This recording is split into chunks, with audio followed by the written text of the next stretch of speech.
now I'm going to show you how you record references. So supposing you've got this image of Middlesex University and you want to use it in your product, you need to link back to this page to show, so it shows where you got the image from, and also the license and the copyright notice, showing that it's copyright and it's licensed for reuse. So as part of P3, you need to put the assets, list all the assets that you use in your work, and you need to put in here what the actual assets are, a reference to them in this format, and also the copyright notice, whether or not they're copyright. Basically all the images are copyright, unless they're sort of really old. So I'm going to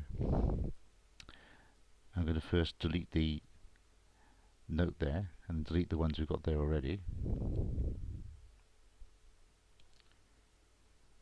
So I'll start with a blank one, and in order to generate the references properly, you need to go to this website which has the little link up here, Cite This For Me.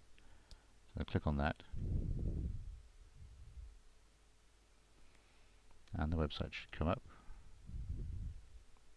Here it is, citethisforme.com. I know what I'm doing, so I'll click on No, I know what I'm doing. This is a website you can use to automatically generate references to the right format. Right, so see at the moment it builds up what's something called a bibliography. It says it's currently empty. I'm going to get a reference to a website, so I go over to the left hand side, and there's a thing there for website, so I click on that. Okay, and what I need to do then is go to the reference I want to include in it, copy it, go back, paste the URL in there, and then I click on this thing that says auto cite, and it'll come up, and it says what the year, the title, the website, the URL, and when you referenced it. You can change some of these details you want to. If you actually first saw the day before, you click on the 3rd. Then you click on this one, add reference. You see you get this little sort of pink thing down here that shows what the reference is, and this is the actual format you need to be in. Okay, so you can build up a whole series of these references. I'm going to go away now and build up a few more to show you what they look like. Here's another example of an image I found searching via Google for free images.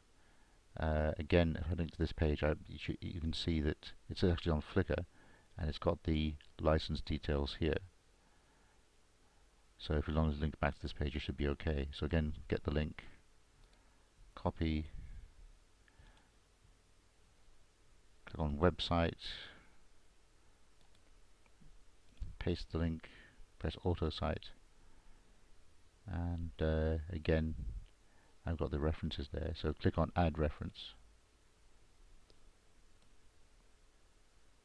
and then again you've got the added that one. See, I've now got 3 of them in because one I added as well. So I've got 3 references. So what I'm going to do now is to add them to my P3 template. So first thing to do is to download the bibliography.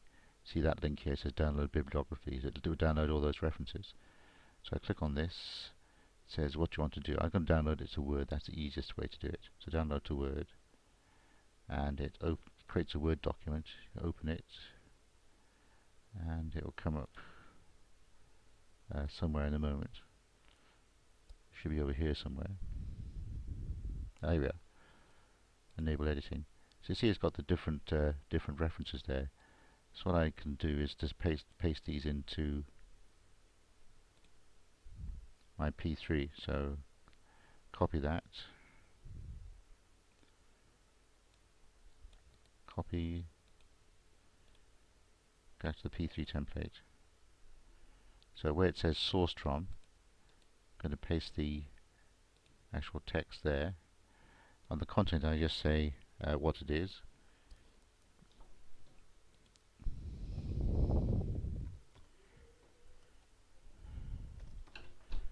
Middlesex University building.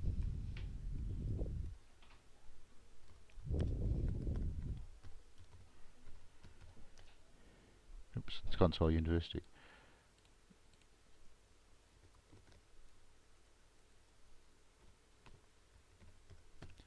The type is an image, it's an image, so other types would be text and video that you might include in here.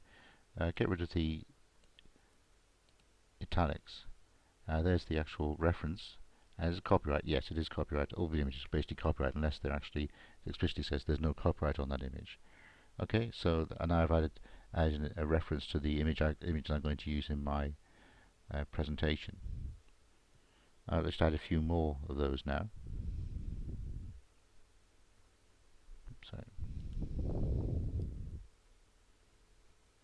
okay, I've now pasted over the two other references that we generated into my P3 template. You see them here. Again, they're one's the Middlesex University Business School, the other one's another building, and it has the details of the reference here. This type of reference is called Harvard referencing, and basically for web pages, what it shows, it will show us the author if that's available. We haven't put any author here in the first two because there isn't such a one available, but or just put a general thing like Wikipedia. It then says that you see here it's R. Soanes, he's the author. Then it has the title of what the actual thing is, and then says that it's online and where it's available, the link, and then also the date it was accessed. So you need to have all these details. You've got what's called Harvard reference, and this enables people to go back and look where you found the original image and also check the copyright status of it. Okay, so that's what you need to do for all the images and videos and text that you're going to include in your presentation.